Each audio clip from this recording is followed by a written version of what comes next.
जो सपना उसको आया था ना, उसका एक टुकड़ा मैं भी देखता हूँ शायद अपने सपने में। मतलब उसके विजन से हम अग्री तो करें, उसके साथ ही हम काम कर सकते हैं। करेक्ट। आप मुझे वो स्पेस अगर दोगे to be vulnerable in that space, और रही मोटिवेशन की बात, तो मैं बहुत मोटिवेशन पे रिलाय तो नहीं करता हूँ। जब तक मैं अपनी एक ऐसी स्पेस नहीं बना लेती, जब तक मैं अपनी पिक्चर बना पाऊँ। कोलैबोरेशंस जो हैं वो स्पेस आपके लिए क्रिएट करती हैं। पूरा 20s तो निकल जाता है दूसरों का वैलिडेशन सीख करने में कि यार तुम बता दो मैं अच्छा आदमी हूँ कि नहीं।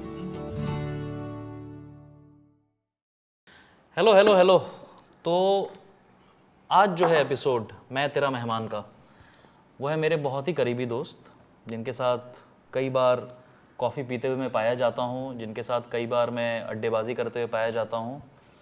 कई बार वो मेरे घर पे पाए जाते हैं, कई बार मैं उनके घर पे पाया जाता हूँ। नीरज पांडे साहब, जो कि बहुत अच्छे राइटर हैं, कवि हैं, और सबसे इम्पोर्टेंट बात है यार, दोस्त हैं। और क्या होता है, बस यही होता है। बिल्कुल यार मैंने आज तक ना किसी का इंट्रोडक्शन नहीं दिया है।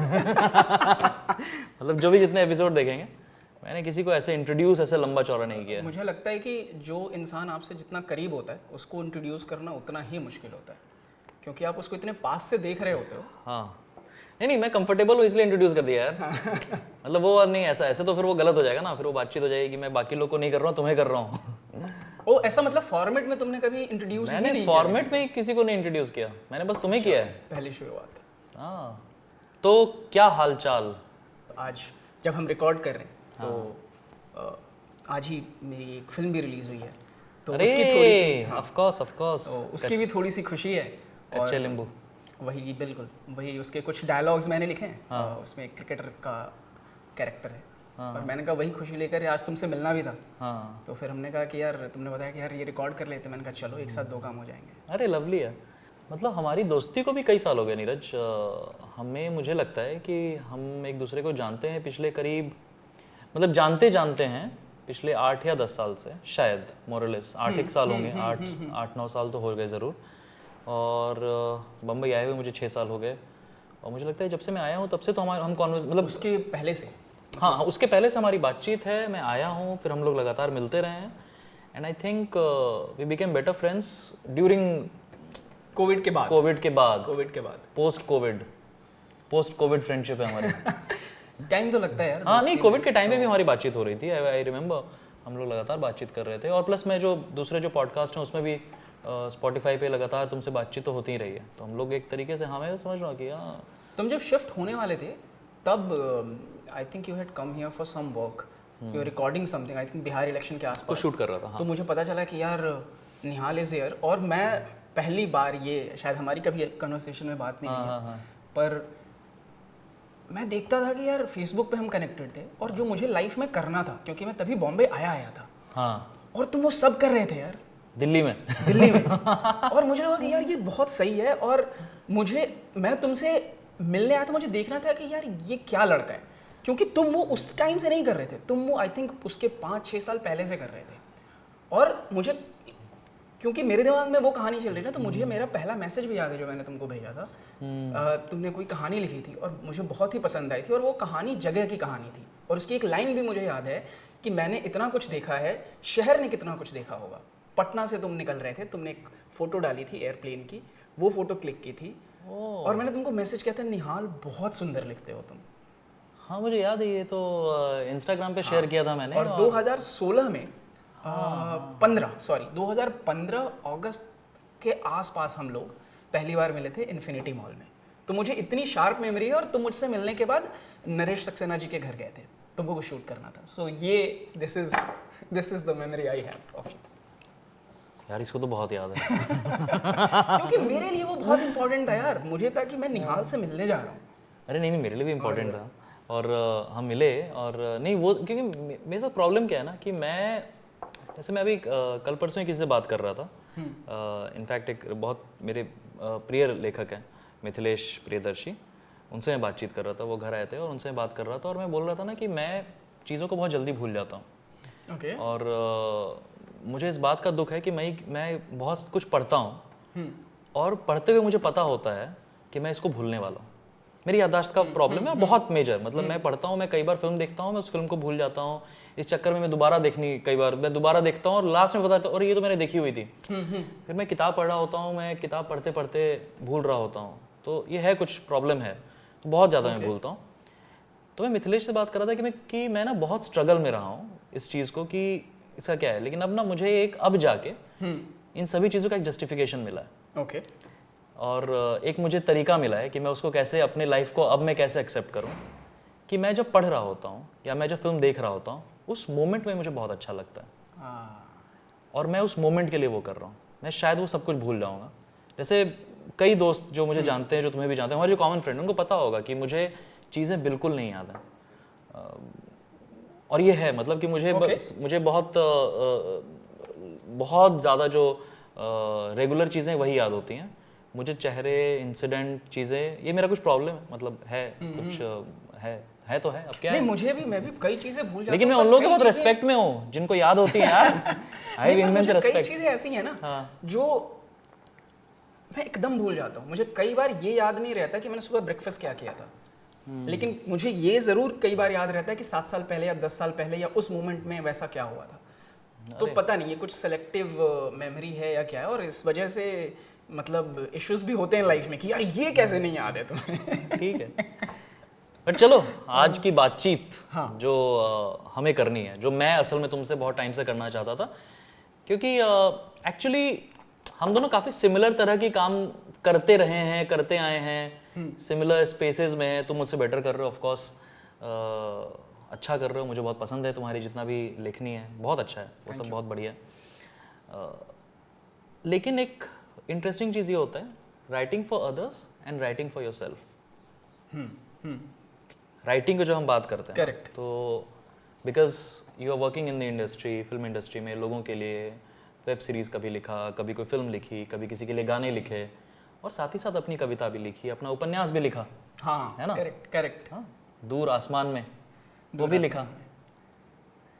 तो इन चीज़ों को नेविगेट कैसे करते हो, और असल में ये दोनों चीज़ें क्या हैं तुम्हारे लिए, और उससे हम समझेंगे, ओके, एक पर्सपेक्टिव समझने की कोशिश करेंगे।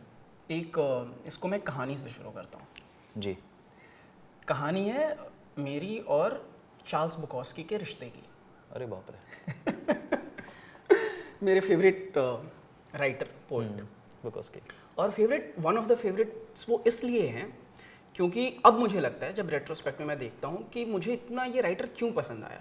तो मेरा ये क्यों बहुत चलता है लाइफ में, कि ये क्यों, अगर ये डिसीजन कोई अगर मैं ले रहा हूँ या कोई भी ले रहा है, तो क्यों, उसके पीछे का रीज़न वो मुझे ये समझ में आया कि जिस टाइम पर शायद मुझे बहुत ईमानदारी की ज़रूरत थी अपनी लाइफ में खुद से, कि मैं ईमानदार हो जाऊँ कि मुझे ये करना है कि नहीं करना है, क्या मुझे बॉम्बे जाना है, क्या मुझे ये काम करते रहना है, उस टाइम मेरी मुलाकात बुकॉस्की से होती है। ऐसे ही दोस्तों के साथ बैठे हुए, और मैं चुप रहता था, मैं सुनता था कि लोग क्या बातें कर रहे हैं। किसी ने बोला वुडी एलन, ने लिख लिया वुडी एलन, हाँ इसकी फिल्में देखेंगे। किसी ने बोला बुकॉस्की, तो बुकॉस्की पढ़ते पढ़ते, बुकॉस्की की एक कविता है, so you want to become a writer. Of course.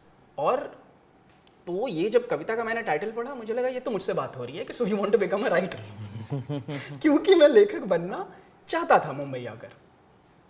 और वो कविता अगर हम पढ़ेंगे तो उस कविता में वो सारे रीजंस हैं कि क्यों क्यों क्यों क्यों आपको राइटर नहीं बनना चाहिए। मैंने पढ़ा और झट से मेरा ऐसा हो गया कि नहीं नहीं नहीं, नहीं ये मैं नहीं मान रहा हूँ। क्यों नहीं मान रहा हूँ? क्यों नहीं मान रहा हूँ? क्योंकि उसमें 5-6 रीजंस ऐसे थे जिनकी वजह से मुझे राइटर बनना था। अच्छा। हाँ। कि अगर तुम इस पर्टिकुलर रीजन के लिए लिखना चाहते हो तो तुम राइटर नहीं बन सकते, इस पर्टिकुलर रीजन के लिए लिखना चाहते हो तो राइटर नहीं बन सकते। तो मुझे लगा कि यार इस आदमी को मुझे गलत प्रूव करना है, क्योंकि मुझे लगा कि पहली सीढ़ी ही जो मुझे मिली है वही बोल रही है कि तुम राइटर नहीं बन सकते, पर मुझे तो बनना है। फिर 2.5 साल तक बुकॉस्की के अलग अलग काम पढ़े, बॉम्बे तो आ ही गया था मैं। फिर एक किताब है चार्ल्स बुकॉस्की की ऑन राइटिंग, स्टीफन किंग की अलग है, बुकॉस्की की एक अलग किताब है। उसमें उनके लेटर्स हैं जो उन्होंने अपने दोस्तों को, पब्लिशर्स को लिखे हैं। तो वो लेटर पढ़ने के बाद एक जगह पे ही स्टार्टेड टू लाइक, वो गाली देने लगते हैं अपने दोस्तों को कि ये क्या हेमिंगवे क्या बकवास करता है, ये लिखना है तो लिखो ना, डिसिप्लिन की क्या ज़रूरत है, तुम लोगों को डिसिप्लिन की ज़रूरत पड़ती ही क्यों है, जब तक अंदर से फूट के ना निकले तुम लोग कैसे लिख सकते हो। 5-6 लेटर्स बाद वो अपने पब्लिशर को एक लेटर लिखते हैं और बोलते हैं कि आई होप मेरे पास वो डिसिप्लिन होता। क्योंकि अब ये जो मैं जो मूड से मैं लिख रहा था वो मूड नहीं है, और मैं सिर्फ और सिर्फ कविताएं लिख पा रहा हूँ, शॉर्ट स्टोरीज नहीं लिख पा रहा हूँ। और शॉर्ट स्टोरीज जब तक मैं नहीं लिखूंगा मुझे पैसे नहीं मिलेंगे, क्योंकि कविताओं से पैसे नहीं आते हैं उतने। और फिर एक जगह पे उसी लेटर में आई थिंक, या उसके 1-2 लेटर बाद बोलते कि आई होप मेरे पास वो डिसिप्लिन होता, और मैं प्रोफेशनल राइटर बनना ही नहीं चाहता था। He never wanted to become a professional writer. He was writing to deal with his own demons, that was depression. तो आदमी के दिमाग में इतना चल रहा है उस टाइम पे कि वो अपने आप को बुकोस्की बस खाली कर रहे थे। तो उनको लगा कि क्या डिसिप्लिन, क्या मोटिवेशन, मेरा अभी मन है मैं अभी लिखूंगा, 6 घंटे तक लिखूंगा, रात में उठाऊंगा 3 बजे लिखूंगा। तुम लोग को डिसिप्लिन की जरूरत क्यों पड़ती है? क्योंकि he was doing so much of work and he never wanted to become professional writer.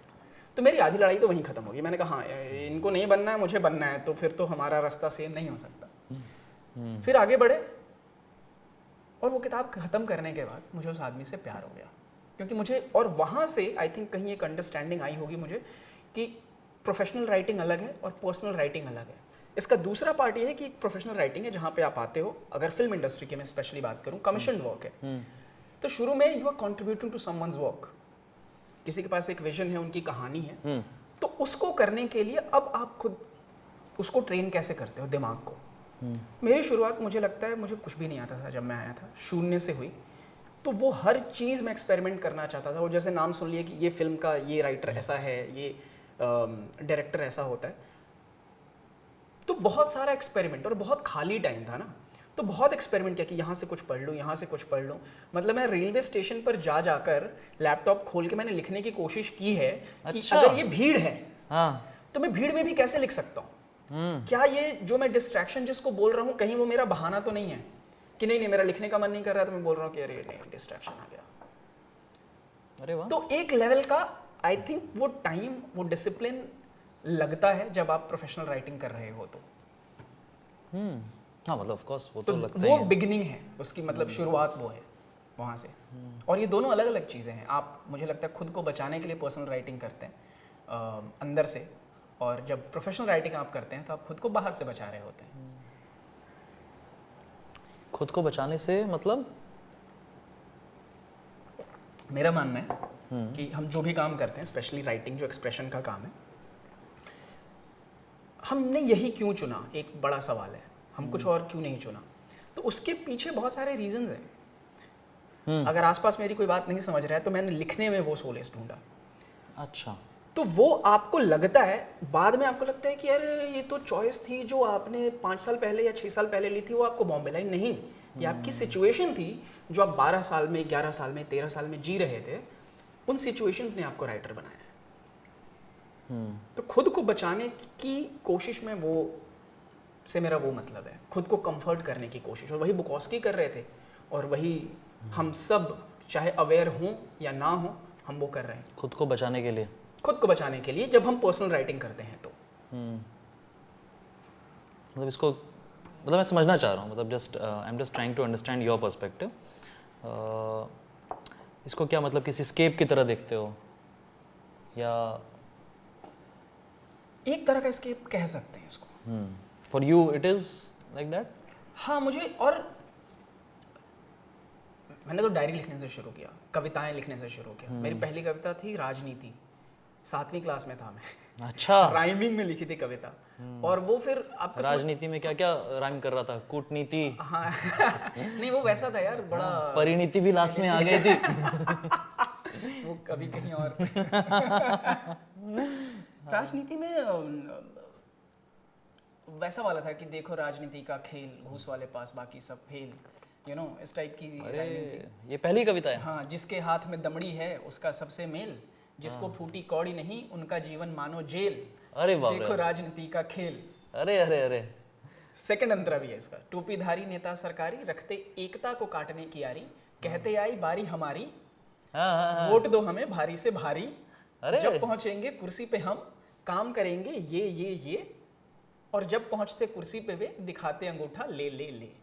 तो ये अरे बढ़िया कविता है, मतलब ये सातवीं क्लास का बच्चे ने सातवीं क्लास के बच्चे ने लिखा है, लेकिन बहुत अच्छी कविता है। मतलब मीटर का स्कीम है यार इसमें पूरा, और बड़ी बात कह रहे हो। मुझे पता नहीं था, पर इसके पीछे का नहीं हाल ना, एक रीजन ये है कि अब ये है कविता ना, मुझे लगता है राइटर का काम यहाँ खत्म नहीं होता है कि ये है, ये क्यों है पे राइटर का काम जाता है। तो एक बच्चा जो बचपन में बिहार के एक ऐसे पॉलिटिकल माहौल में बढ़ रहा है जहाँ पे वो यही सारी चीजें देख रहा है, तो उसका दिमाग वैसे ही शेप होगा। और मुझे मतलब तुम्हें तो पता ही होगा कि हम कैसी सिचुएशन में मतलब हम एक ही जगह से भी आते हैं, मोरलेस बिहार से ही हम दोनों आते हैं। 7वीं 8वीं क्लास में आपको लग रहा है 10वीं के बाद आप कोई फॉर्म भरोगे, एयरफोर्स में जाओगे, 12वीं के बाद तो आपके साथ चल रहे कि अच्छा घूस वाले तो पास हो रहे हैं, बाकी सब फेल हो रहे हैं, तो वो कविता में आ गया, यू नो। ट्रू। तो उस तरह की चीज़, तो मेरी कोशिश क्यों पे ज़्यादा रहती है, क्या से। और वो तो लंबा जर्नी भी तो है ना, लंबी जर्नी है, मतलब कि समय के साथ ही बहुत कुछ समझ में आता है। जैसे कल ही मैं एक दोस्त से मिला और मतलब मैं एक किताब के बारे में हम लोग बात कर रहे थे, और मैं वही बोला कि यार मतलब मैं ना उसने मतलब एक बात कही कि तुम्हारे कन्फ्यूजन का फेज चल रहा है। मैंने बोला कि मैं ना शायद उस फेज के अंत पे हूँ अब। हाँ। तो मैंने वैसा बोला कि मतलब मैं बोला ऐसा कि मैं अग्री कर रहा हूँ, बट मैं ना शायद उसके अंत पे अब पहुंच रहा हूँ। तो बोलता है कि उसने फिर इस बात को बोला लेकिन बहुत क्लैरिटी आनी भी नहीं चाहिए कि बोलता है कि सही रहता है ऐसा फेज, इंटरेस्टिंग होता है। मैंने बोला कि हाँ, ये बात बोल के और कंफ्यूज कर दिया लेकिन मैं बोल रहा हूँ राइटिंग को लेके कि ये भी तो एक लंबा प्रोसेस है ना, और आप खुद को भी डिस्कवर करते रहते हो। बिल्कुल, मतलब मैंने कितने अपने दोस्तों में देखा है कि जिस तरह का वो 5 साल पहले लिख रहे थे, वो अब उस तरह का नहीं लिखते हैं, वो कुछ और लिखते हैं। मुझे खुद लगता था कि मैं अंदर से बहुत काला आदमी हूँ, मैं बहुत डार्क आदमी हूँ, मुझे ऐसा लिखना है। बाद में पता चला वो बस इन्फ्लुएंस था। जब अपनी कहानियाँ जब आप हाँ बिल्कुल लिखते हुए आपको समझ में आता है कि नहीं यार ये तो कुछ और ही है, ये कुछ और बात हो रही है। जैसे मैं एक बहुत किताब की प्रीव्यू कॉपी मुझे हमारे पब्लिशर ने भेजी थी, दूर आसमान में जो नॉवेल पापा बार बार पूछ रहे थे कि कब आ रही है, तो वो फोटोज मांग रहे थे कि इसकी। तो मैंने उनको वीडियो कॉल पे लिया, मैंने कहा पढ़ के मैं सुनाता हूँ थोड़ा। 2-3 पैराग्राफ्स मैंने पढ़ के सुनाए और मुझे समझ में आया कि यार इन्होंने कभी मेरी राइटिंग की आवाज़ नहीं सुनी है। इन्होंने काम देखा होगा फिल्में या ऐसा कुछ गाने, और वो मेरे लिए भी मतलब पढ़ के वो भी एक डिस्कवरी है, उनके मेरे बीच के रिलेशन के बीच में जो राइटिंग हो रही है। अभी उसी राइटिंग पर अगर हम 2 लोग बात करेंगे तो वो शायद अलग बात होगी। बिल्कुल। तो ये भी बड़ा डिपेंड करता है कि वो किन 2 लोगों के बीच में वो राइटिंग घट रही है। Of course. अब क्या मोटिवेट करता है ज़्यादा, जब personal and writing for yourself and writing for others? वो नहीं, मतलब जब मैं राइटिंग फॉर अदर्स कहते हैं ना, तो असल में आप या हम सभी जो किसी और के विजन को अब लेके लिख रहे हैं, तो उसमें ना मोटिवेशन कई बार नहीं आता है। आपको ऐसा भी लगता है कि आप सुबह उठोगे, ऑफिस की तरह ना, सुबह उठे, अब लैपटॉप खोले, अब किसी और के एक बात जिसका सपना किसी को आया था वो नहीं लिख रहा, मैं लिख रहा हूँ। करेक्ट है ना? तो अब उस सपने पे कब तक आप अपना वो करोगे, क्योंकि आपके अकाउंट में पैसे आ गए, ये एक बड़ा मोटिवेशन है। करेक्ट बहुत बड़ा मोटिवेशन है। मैंने बोला ना, आप बाहर से बचाते हो। हाँ, बाहर से बचाते हो एक्चुअली। हाँ, ये वो है। लेकिन 15 मिनट लिखने के बाद, 20 मिनट लिखने के बाद, how do you keep motivated yourself? आप कर पाते हो, नहीं कर पाते हो?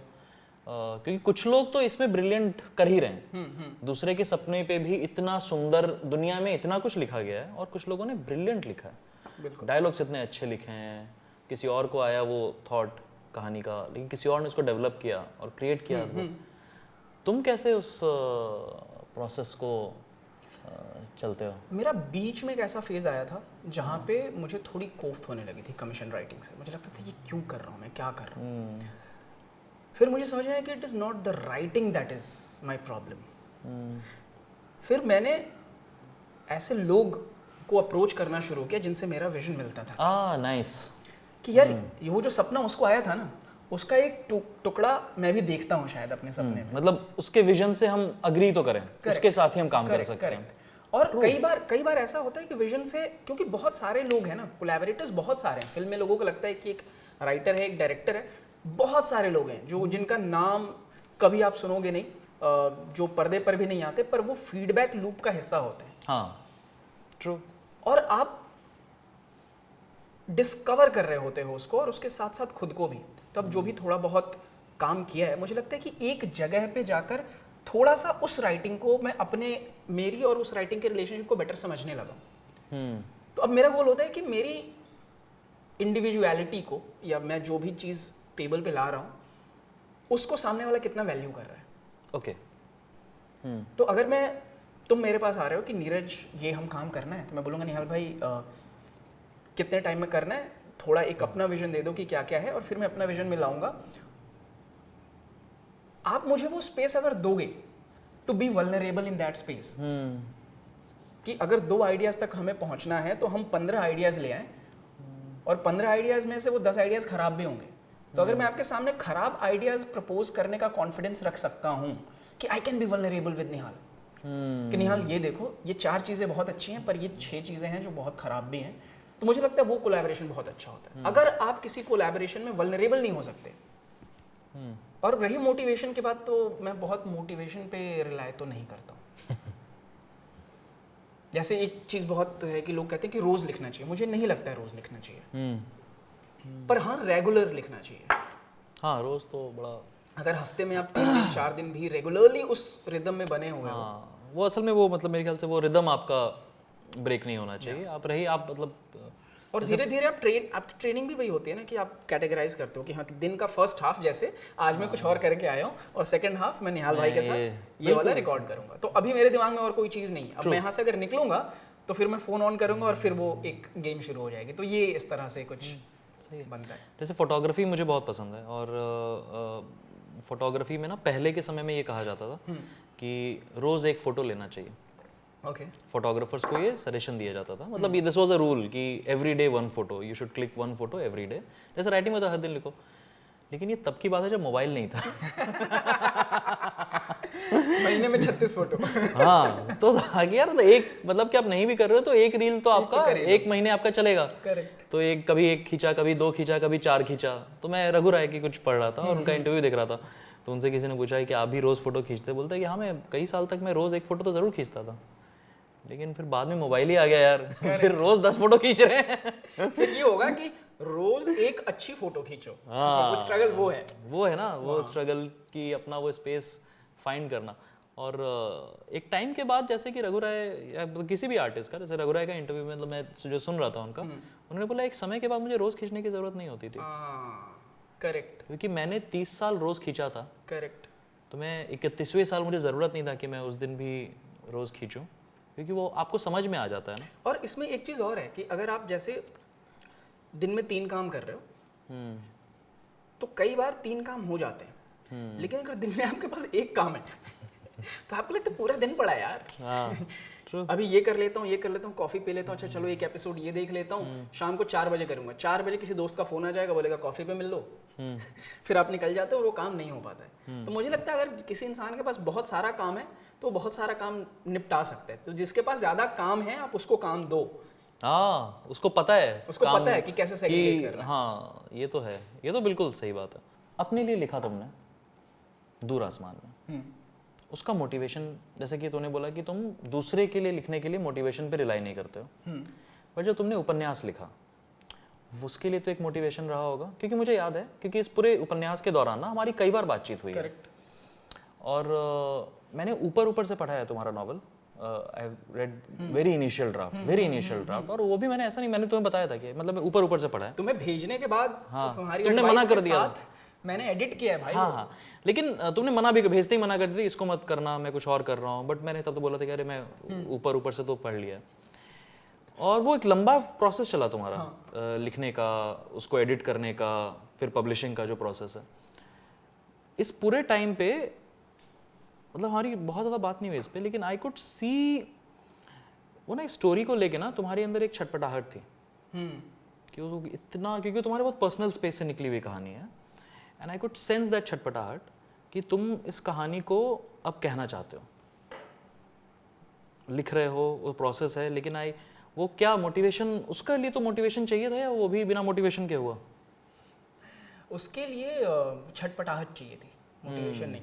उसमें एक पॉइंट ऐसा आया था 10 दिन के बाद कि मुझे लगा क्यों लिख रहा हूँ मैं, छोड़ देता हूँ ना, क्यों, क्या इंपॉर्टेंट है। तो ये एक्चुअली सेकंड वेव के टाइम पे, जब कोरोना सेकंड वेव चल रहा था, उस टाइम पे ये मैंने शुरू किया था। क्योंकि सडनली क्या कि पूरी दुनिया बंद है और आपने जो जो कहानी अपने दिमाग में हर इंसान का एक नैरेटिव चल रहा है ना कि ये होगा, दुनिया ऐसे चलती है, एक सबका नैरेटिव चल रहा है कि यार दुनिया तो ऐसे चलती है, एंड सडनली आप बंद हो और आपको समझ में आता है कि दुनिया कैसे चलती है आपको पता नहीं है, और आप बंद हो, आप कहीं जा नहीं सकते, कितना जूम कॉल कर लोगे, कितना यू नो।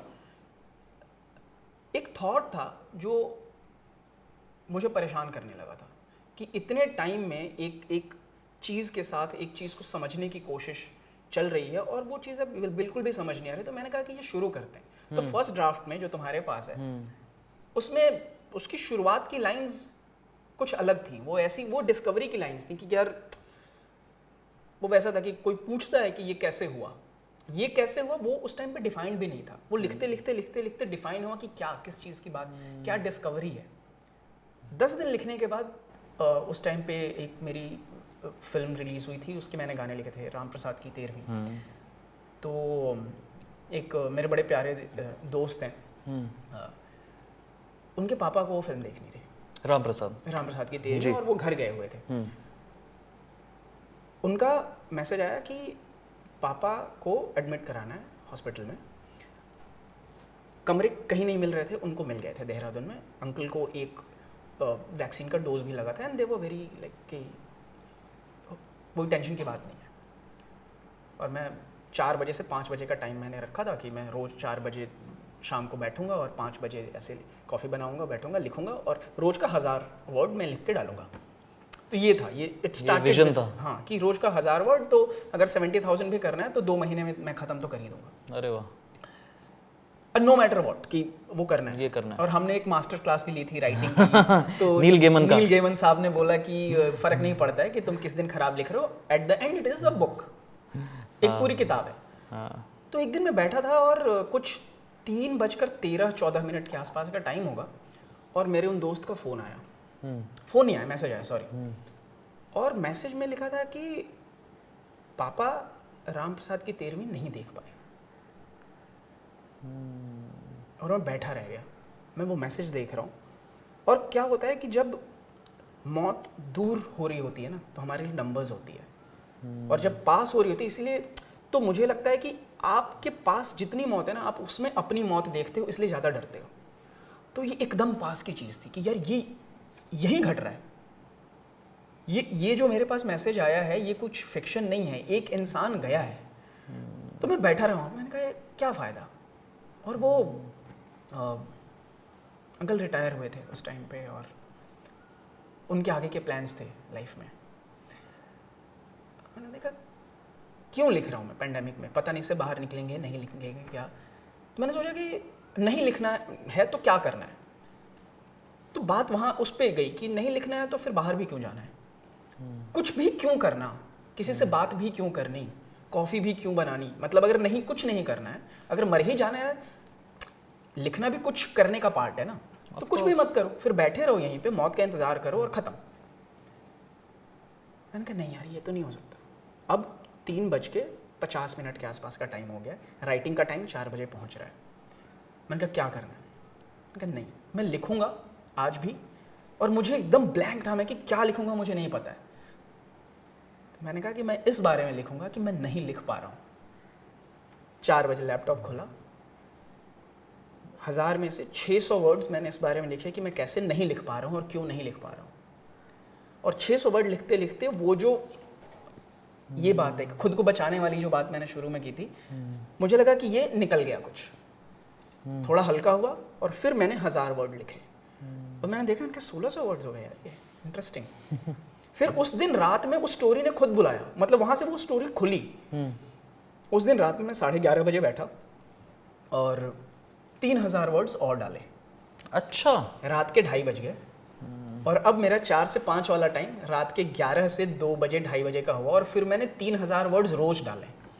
तो जो 70 दिन में खत्म होना था, आई फिनिश द फर्स्ट कच्चा ड्राफ्ट, 38-39 डेज। अरे बाप रे बाप, क्या बात कर रहे हो। हाँ, पर एडिट में फिर 2 साल, तुमको पता है। हाँ, उसके बाद तो वो एक लंबा प्रोसेस था। तो ऐसा कुछ था, पता नहीं इसका सवाल क्या था, पर जवाब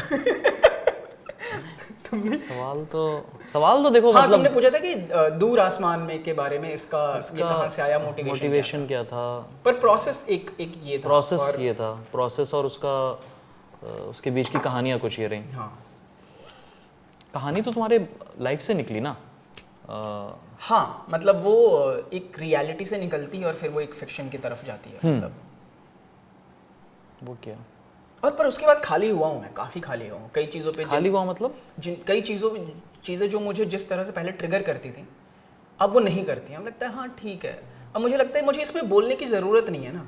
अगर इस पे मेरा पॉइंट ऑफ व्यू आपको जानना है तो आप किताब पढ़ लीजिए। तो मैं अपनी कन्वर्सेशन दिमाग में कर रहा हूँ कि ये है यार, अब इससे ज़्यादा मैं नहीं कह सकता। अगर आपको 200 पेजेस पढ़ के अगर बात नहीं समझ में आ रही है तो फिर मैं आपको बोल के नहीं समझा पाऊंगा। तब तो नहीं समझा पाएंगे। फेसबुक के कमेंट सेक्शन में तो कॉन्वर्सेशन नहीं हो पाएगी। उसके लिए किताब लिखिए यार, वहाँ पे समझो, समझ सकते हो। छोड़ ही दिया फेसबुक इसीलिए उस टाइम पे। और उसी टाइम पे आई थिंक अरे हाँ फर्स्ट ड्राफ्ट खत्म करने के बाद मैंने फेसबुक डिलीट कर दिया अपना। डिलीट मतलब अकाउंट ही हटा दिया? अकाउंट नहीं है, मैंने पिछले ढाई साल से 2021 या 20 में मैंने डिलीट किया था। हाँ 3 साल हो गए। अच्छा। I am not on Facebook, not on Twitter, बस इंस्टाग्राम। अरे बहुत वो खोलो ना, वो इतना पावरफुल है, सक्स यू इन। फिर आपका पूरे दिन मूड खराब रहता है, आपको पता भी नहीं है क्यों है। आपको फिर बैठो तो रात में आता था कि अच्छा वो कमेंट पढ़ लिया था यार किसी का, इसलिए मूड खराब है। नहीं करना है भाई, बहुत कम टाइम है लाइफ में। मैं चाहूँगा कि ये कन्वर्सेशन ज़्यादा हो। और इंस्टाग्राम इज देयर जहाँ पे फोटो शेयर कर सकते हैं। वो मैं खूब कर रहा हूँ आजकल। एक ही जगह। और मुझे लगता है क्यों नहीं, अगर एक काम को करने में हम सबको, मैं इसमें सारे आर्टिस्ट को बोलना चाहता हूँ कि जैसे अगर आप 2 साल किसी चीज़ पे काम कर रहे हो, हाँ, तो आप उसको प्रमोट करने के लिए 1 महीना तो कर ही सकते हो यार। हाँ। अरे यार वो, और दूसरा कि वही इकलौती अपनी एक स्पेस है जहाँ पे हम अपनी चीज़ें कन्वे कर सकते हैं। करेक्ट। जैसे मैं तो इंस्टाग्राम को बहुत अब लिमिटेड यूज़ करता हूँ और मैं सिर्फ राइटिंग शेयर करने के लिए करता हूँ। कभी कभी क्योंकि मुझे फोटोग्राफी बहुत ज़्यादा पसंद है, मुझे फ़ोटो खींचना बहुत पसंद है, तो मैं उसके लिए कभी कभी यूज़ करता हूँ इंस्टाग्राम में। और किस चीज़ के लिए करता हूँ? बाकी तुम लोगों से बात करने के लिए। मैसेज पे बात कर दिया, स्टोरी पे कमेंट कर दिया, रिप्लाई कर, इसीलिए तो हम लोग यूज़ करते हैं ना। ये हमारा छोटा सा अपना स्पेस है, हैप्पी स्पेस है। और आई थिंक इसकी डेफिनेशन भी जैसे जैसे हम लोग बड़े हुए, अब मैं बोल सकता हूँ हम लोग साथ में थोड़े बड़े हुए हैं। हाँ हाँ, तो वो भी चेंज होती है यार। आपका relationship with the world and with these things with yourself as it changes, वो चेंज होता है। अपनी कहानियाँ क्या हैं, कैसे कहेंगे, वो कौन सी कहानियाँ बाहर निकलेंगी, कैसे निकलेंगी, तो ये तो उपन्यास हो गया। हाँ। इसके बाद ज़्यादा फोकस तो मतलब और भी किताबें तुमने ऐसा प्लान कर लिया ऑलरेडी क्या? यार एक और है जो प्रोसेस में है, पता नहीं वो कहाँ जा रही है। लिख रहे हो या फिर? लिख रहा हूँ, आधी हो गई है वो। क्या बात कर रहे हो? हाँ आधी हो गई है। अभी मुझे पता नहीं है कि वो यात्रा वृतांत है या नॉवेल है, मुझे नहीं पता क्या है, तो उसके बारे में अभी बहुत बात ही क्या करें। पर हाँ मेरी कोशिश ये है कि इधर जितना मैं कमर्शियल काम और जितनी चीज़ें कर रहा हूँ, वहाँ पे जब तक मैं अपनी एक ऐसी स्पेस नहीं बना लेता कि जब तक मैं अपनी पिक्चर बना पाऊँ अपने हिसाब से, तब तक मेरी कोशिश है कि मैं नॉवेल्स में, मैं स्टोरीज में कुछ करता रहूँ, तो दोनों एक बैलेंस रहे। ये ना हो कि आप 50 साल के आप रियलाइज कि यार अपनी कहानी तो कही नहीं। अपनी पिक्चर बनाओ से मतलब डायरेक्शन या अपनी कहानी लिख रहे हो, ऐसी बात कह रहे हो आप? अपनी कहानी मतलब अगर आप क्रिएट भी कर रहे हो कि ये मेरी कहानी है, इसका सुर ये है बेसिकली। फैक्ट्स चेंज हो सकते हैं पर सुर मेरा ये है।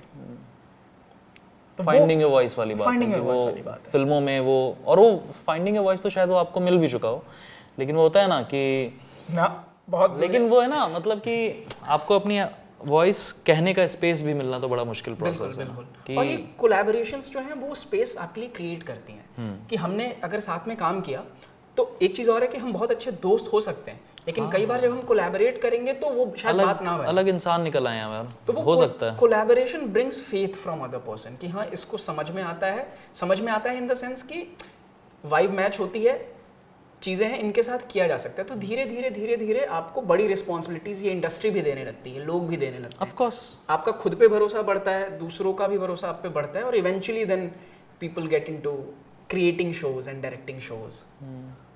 तो वो भी कभी ना कभी ऐसा करोगे, सोचा है? मुझे लग तो रहा है शायद कि फ्यूचर में ऐसा उस डायरेक्शन में जाएगा, वो होगी बातें। क्योंकि फिर अभी मैं छोटे स्तर पे अपनी कहानियाँ कह रहा हूँ ना, अभी मैं एक बड़ी कहानी का एक छोटा सा हिस्सा अपने हिसाब से सेट कर रहा हूँ। ये जैसे घर है तो मेरा एक कोना वो है जिसको मैंने अपने हिसाब से बनाया, पर इसको मुझे अल्टीमेटली आप चाहते हो कि पूरा घर आप अपने हिसाब से सजाओ।